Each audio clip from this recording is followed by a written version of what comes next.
Buletin Didik 21 Jun bersama saya Fazlan Harun. Assalamualaikum dan salam sejahtera. Peranan masyarakat amat diperlukan untuk membimbing generasi muda menjiwai dan memartabatkan bahasa Melayu. Menteri Kanan Pendidikan Datuk Dr. Razi Jidin berkata, kementerian juga telah memberikan penekanan sepenuhnya dalam penggunaan bahasa Melayu di peringkat sekolah. Bahasa Melayu merupakan bahasa yang ditekankan di sekolah. Namun begitu perasaan untuk mendalami itu perlu dibezakan, ya. Untuk belajar di sekolah itu pembelajaran, tetapi mendalami, menjiwai bahasa itu sendiri memerlukan satu dokongan semua pihak daripada pelbagai pihak supaya ramai yang lebih menjiwai bahasa itu. Pergilah kat mana pun, itulah bahasa yang sentiasa lekat di jiwa dan sentiasa dipastikan supaya pembangunan bahasa itu adalah selari dengan peredaran zaman. Perkara itu disampaikan oleh Datuk Dr. Razi dalam sidang media selepas melancarkan laman sesawang jendela DBP pada sambutan ulang tahun Dewan Bahasa dan Pustaka DBP ke-66 di Ibu Negara.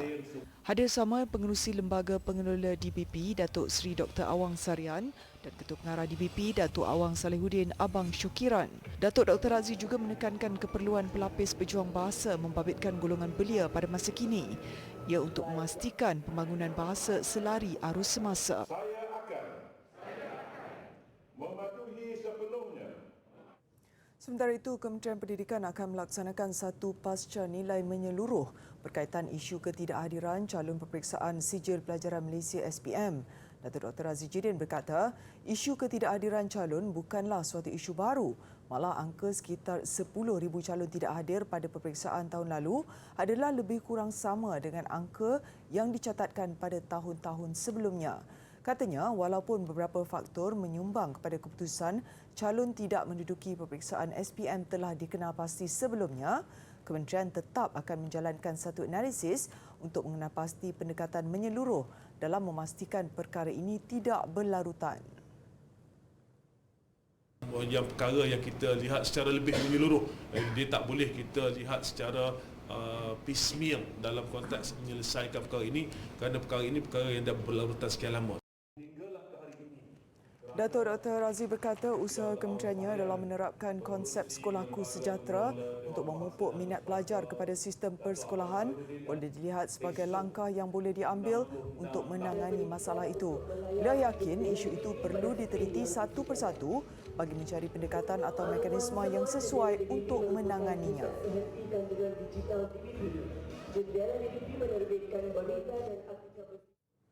Pengusaha kantin dan penyewa premis di sekolah di bawah Kementerian Pendidikan KPM akan terus menikmati pengecualian sewa dari 1 Julai ini sehingga 31 Disember. Menteri Kanan Pendidikan Datuk Dr. Razi Jidin berkata, keputusan itu dibuat selepas mengambil kira situasi ekonomi semasa serta memahami bahawa pengusaha kantin dan penyewa premis sedang dalam proses pemulihan daripada kesan pandemik COVID-19. Tempoh 2 tahun yang lalu merupakan satu tempoh yang amat sukar bagi pengusaha kantin dan juga penyewa premis di sekolah KPM. KPM yakin pelanjutan untuk tempoh 6 bulan ini akan dapat membantu dan memberi manfaat kepada pengusaha kantin dan juga penyewa premis di sekolah KPM dan seterusnya memberi manfaat kepada warga sekolah. Dalam kenyataan yang dimuat naik di akaun Facebook, beliau berkata pihaknya yakin keputusan melanjutkan pengecualian itu dapat memberi kelegaan buat pengusaha terlibat. KPM sebelum ini telah memberi pengecualian sewaan kantin dan premis atau ruang perniagaan di sekolah bawah kementerian itu bagi tempoh 6 bulan bermula Julai 2021 sebelum melanjutkan untuk tempoh 6 bulan lagi sehingga bulan ini. Dalam pada itu, Timbalan Menteri Pendidikan Datuk Muhammad Al-Amin menerima taklimat mengenai Pelan Perancangan Pembangunan Rancangan Malaysia ke-12 dan Rancangan Malaysia ke-13 di Sekolah Menengah Kebangsaan Kunak Sabah. Hasil daripada taklimat itu terdapat beberapa isu antaranya sekolah daif dan sekolah menumpang, pejabat pendidikan yang tidak kondusif, penyediaan kemudahan asas infrastruktur, tambahan bangunan dan sekolah baru serta perolehan tapak sekolah baru. Datuk Muhammad berkata pihaknya mengambil maklum mengenai cadangan dan perancangan Pejabat Pendidikan Daerah PPD Kunak bagi menyelesaikan permasalahan yang dibangkitkan. Malah, beliau juga berharap agar keterlibatan di antara PPD dan pentadbir sekolah diperkuatkan serta bekerja seperti sebuah keluarga. Turut bersama dalam taklimat berkenaan ialah Ketua Penolong Pengarah Kanan Sektor Infrastruktur dan Perolehan Jabatan Pendidikan Negeri Sabah Farzi Ahmad dan Pegawai Pendidikan Daerah Lahad Datu Abdul Aziz Abdul Rashid. Baru-baru ini, dunia pendidikan negara kehilangan seorang insan yang banyak mencurahkan bakti kepada masyarakat. Pendirian dan cara pemikiran mendiang Jacob Matthews yang sering dikaitkan dengan kebajikan serta pencapaian keseluruhan anak didiknya kembali hangat diperkatakan. Memulakan kerjaya dalam bidang pendidikan di Makmal Perguruan Sultan Ismail Kota Baru pada tahun 1964, pendidikan jasmani dan seni merupakan bidang yang dipilihnya. Menurut anak lelakinya, Kenneth Jacob, sejak awal bapanya lebih mementingkan pembelajaran di luar kelas berbanding di dalam kelas dan berpendapat aktiviti ko-kurikulum sama pentingnya dengan kurikulum. Dan kemudian walaupun selepas bersara, beliau masih giat menyumbang kepada sistem pendidikan negara melalui idea-idea bernasnya. Dia masih mengembangkan idea di mana pembelajaran adalah holistik, bukan saja di dalam kelas.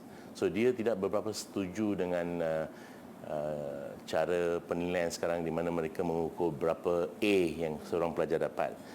Tapi dia memerlukan orang yang berkembang sebagai seorang yang all-rounder. Bila dia mengajar di sekolah, sesuatu sekolah, dia akan mementingkan lebih kepada aktiviti sukan. Dia akan lihat seorang murid, apakah potensi murid itu sebagai seorang pelari pecut, sebagai seorang kapten tim bola sepak. Dia akan spot this kind of talent. Hasrat bapanya untuk menolong lebih ramai orang tidak pernah terhenti. Selain di sekolah, bapanya turut aktif membantu pesakit kanser di sekitar kediamannya di Banting, Selangor kerana beliau sendiri pernah menghidap penyakit itu. Dalam pada itu, mendiang Jacob Matthews juga adalah pemegang pingat tokoh kebangsaan 2013. Antara anak didiknya yang juga merupakan tokoh kebangsaan masa kini ialah Menteri Hal Ehwal Ekonomi Datuk Seri Mustafa Mohamad, Peneraju Syarikat Peruncitan Maidin Muhammad Holdings Berhad, Datuk Amir Ali Maidin, Pemilik Kumpulan Karang Kraft Sendirian Berhad, Datuk Usamuddin Yaakob dan bekas Ketua Hakim Negara Tun Arifin Zakaria. Seramai 220 pelajar menyertai kem komunikasi bahasa Inggeris peringkat daerah Bera Pahang baru-baru ini. Program berkenaan berlangsung di Dewan Sekolah Menengah Kebangsaan SMK Bandar Kerayong. Peserta terbabit merupakan pelajar tingkatan 4 dan 5 dari 11 buah sekolah sekitar daerah Bera. Pengisian program adalah bagi memberi peluang kepada pelajar untuk lebih berani dan yakin menggunakan bahasa Inggeris dalam berkomunikasi bersama rakan sebaya. Selain itu, peserta turut membuat persembahan drama dengan tema English in Motion, Magical Kingdom. Majlis disempurnakan oleh pengurus Seksyen Kecemerlangan Pelajar Yayasan Pelajaran Mara, Muhammad Isa Cik.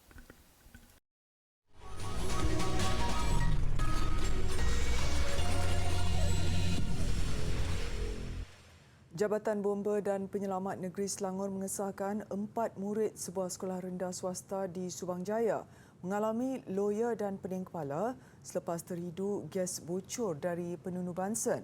Pengarahnya Nur Azam Khamis memaklumkan laporan mengenai kejadian diterima pada jam 1.20 tengah hari tadi. Susulan laporan itu, pihaknya mengerah sepasukan anggota bomba dari Balai Bomba dan Penyelamat Shah Alam ke lokasi kejadian di USJ 15. Namun sebaik bomba tiba, pihak pentadbiran sekolah memaklumkan insiden itu sudah diatasi pihaknya. 4 bangsa, kesemuanya murid perempuan berusia 11 tahun, sudah pun dihantar ke Hospital Shah Alam untuk rawatan sebelum ketibaan pasukan bomba. Menurut Nur Azam, kesemua murid yang terbabit dalam kejadian itu dilaporkan berada dalam keadaan stabil. Kejadian dipercayai berpunca daripada kebocoran gas penunu Bansen mudah alih yang digunakan ketika murid melakukan uji kaji di makmal sekolah berkenaan. Ibu bapa disarankan mengambil peluang yang disediakan Kementerian Kesihatan KKM menerusi pembukaan semula pemberian vaksin di bawah program imunisasi COVID-19 kanak-kanak Peak Kids selama 5 hari bermula semalam. Menteri Kesihatan Khairi Jamaluddin berkata pihaknya prihatin dengan permintaan ibu bapa yang berharap kerajaan membuka semula pemberian suntikan vaksinasi kepada kanak-kanak selepas ia ditamatkan pada Mei lalu. Walaupun kita telah umumkan bahawa Peak Kids telah pun tamat pada 31 hari bulan Mei untuk kanak-kanak berusia 5 tahun yang ke atas. Namun kita dapati bahawa ada beberapa ibu bapa yang telah pun minta supaya diberikan peluang semula untuk diberikan vaksin kepada anak mereka. Ada juga mungkin masyarakat-masyarakat yang terpinggir yang tak dapat maklumat sebelum ini.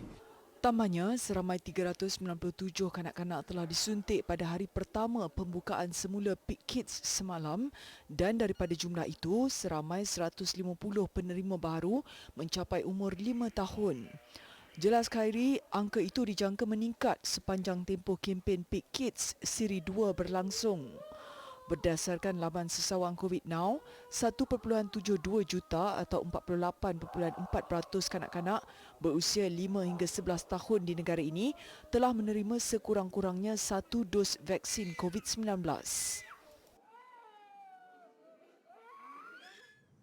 Sejumlah 106,477 kes penyakit kaki, tangan dan mulut HFMD dilaporkan sehingga Sabtu lalu.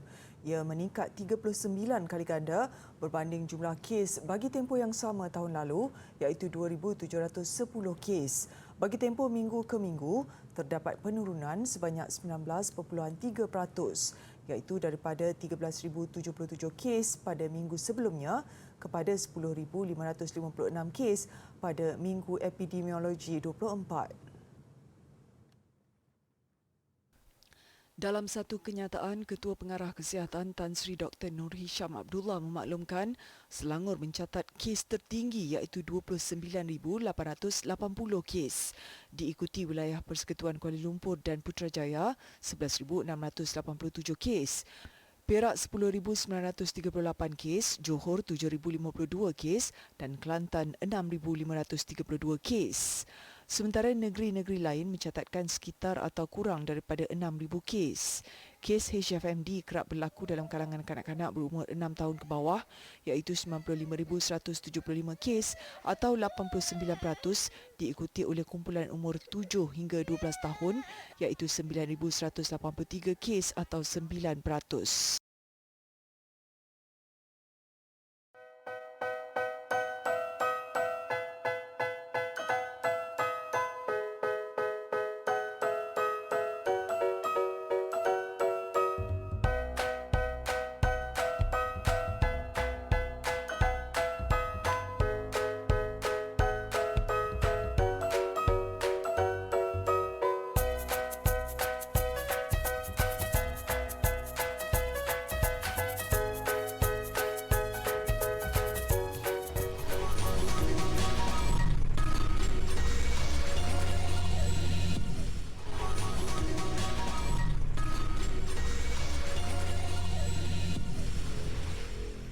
Hadiah Nobel Keamanan milik wartawan Rusia Dmitry Muratov yang dimenanginya tahun lalu berjaya dilelong pada harga 103.5 juta dolar Amerika.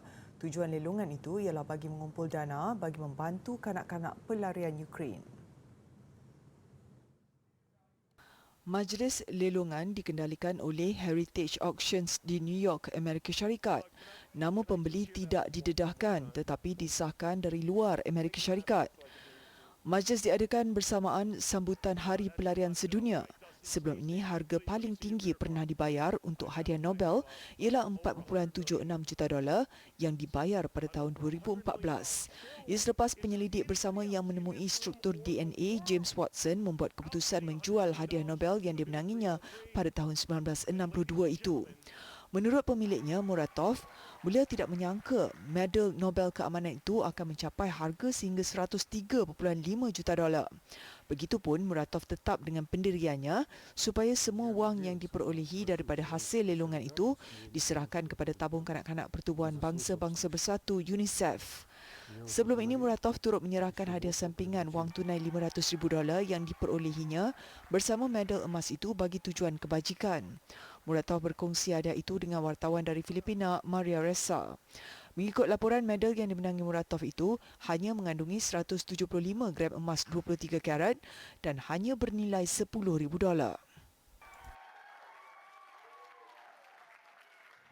Amerika Syarikat berharap dapat membuka semula Taman Negara Yellowstone dalam tempoh 2 minggu lagi. Terletak di Wyoming, taman itu dilanda banjir sejak seminggu lalu hingga menyebabkan beberapa jalan utama ke taman itu rosak. Untuk sementara ini, hanya beberapa pengunjung yang dibenarkan masuk. Menurut penyelia Taman Negara Yellowstone, tempoh beberapa bulan diperlukan bagi menghubungkan semula taman itu dengan komuniti di selatan Montana. Ketika ini, hanya sebahagian taman itu boleh dikunjungi dan membabitkan pejalan kaki. Bahagian yang boleh dikunjungi pula hanya terhad di bahagian selatan, manakala bahagian utara dijangka dibuka 2 minggu lagi.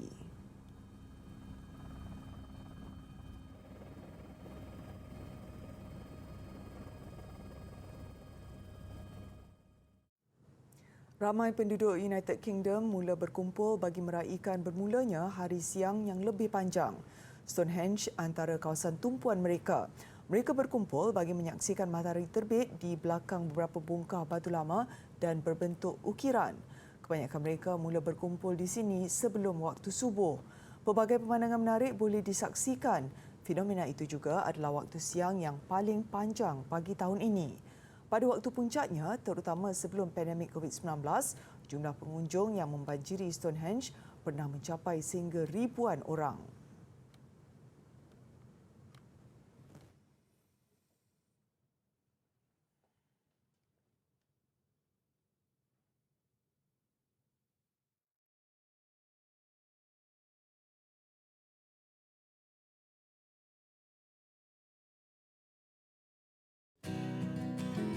Assalamualaikum adik-adik. Hari ini cikgu nak ajar satu senaman yang mudah yang kita boleh buat di mana-mana sahaja. Okay, kita mulakan. Okay.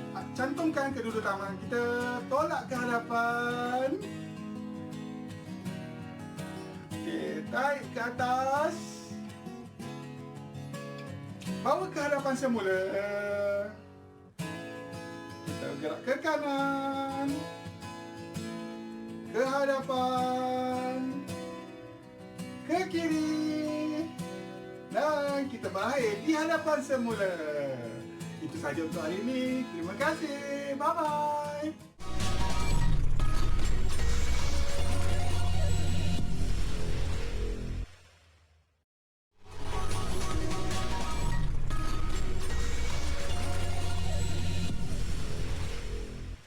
Sukan, giliran Muhammad Fadil Muhammad Zonis mengharumkan nama negara pada kejohanan basikal trek Asia di New Delhi, India selepas kejayaan Nurul Izzat Izzati Muhammad Asri merangkul pingat emas dalam acara 500 meter ujian masa wanita elit. Muhammad Fadil meraih pingat perak menerusi acara 1 km ujian masa lelaki elit. Cuma dipisahkan 0.521 saat daripada pemenang pingat emas dari Jepun, Yuta Obara. 10 peserta mengambil bahagian dalam acara 1 km ujian masa lelaki elit ini. Muhammad Fadil Muhammad Zonis menjadi peserta ketujuh membuat kayuhan. Dia menampilkan kayuhan baik pada pusingan pertama, catatan sederhana pada pusingan kedua dan ketiga sebelum pecutan pusingan terakhir dilakukannya untuk melakar catatan terbaik. Fadil mencatat masa 1 minit 0.639 saat dan terpaksa berpuas hati dengan pingat perak. Tempat pertama menjadi milik pelumba Jepun, Yuta Obara yang melakar catatan 1 minit 01.118 saat untuk pingat emas. Pingat gangsa pula diraih peserta tuan rumah Ronaldo Singh Laitonjam dengan kepatasan 1 minit 0.798 saat.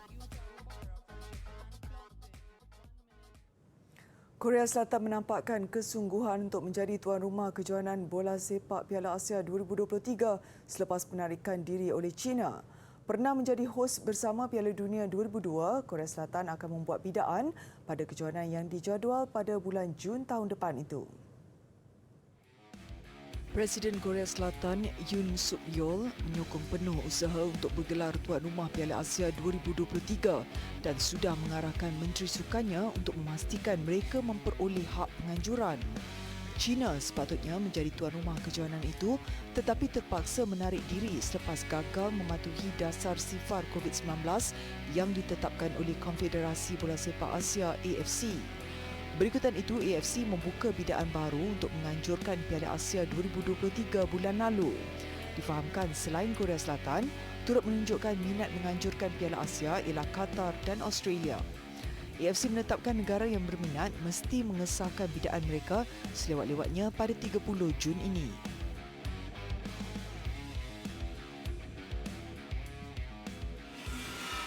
Aksi sukan luar negara malam ini diteruskan dengan tenis siri jelajah ATP terbuka Mallorca di Sepanyol.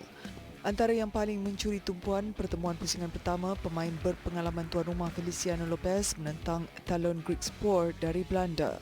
Mencecah usia 40 tahun, Lopez menampilkan tentangan sengit memaksa Griekspoor yang berusia 15 tahun lebih muda bekerja keras. Selepas bertarung 1 jam 47 minit, Lopez akhirnya mengalah pada aksi tie break kedua-dua set 6-7 dan 6-7. Griekspoor akan menentang pemain Slovakia Alex Molkan pada pusingan kedua. Pada satu lagi perlawanan pusingan pertama, wakil Asia Tarul Daniel dari Jepun gagal meneruskan kemarahan tewas kepada pemain tuan rumah Roberto Bautista Agut. Menguasai saingan pada awal set pertama, Daniel bagaimanapun akur dengan kekalahan 4-6. Set kedua juga berlangsung sengit. Berlarutan ke tie break, Bautista lega dengan kemenangan 7-6 untuk menentang pemain Australia Nick Kyrgios pada pusingan kedua.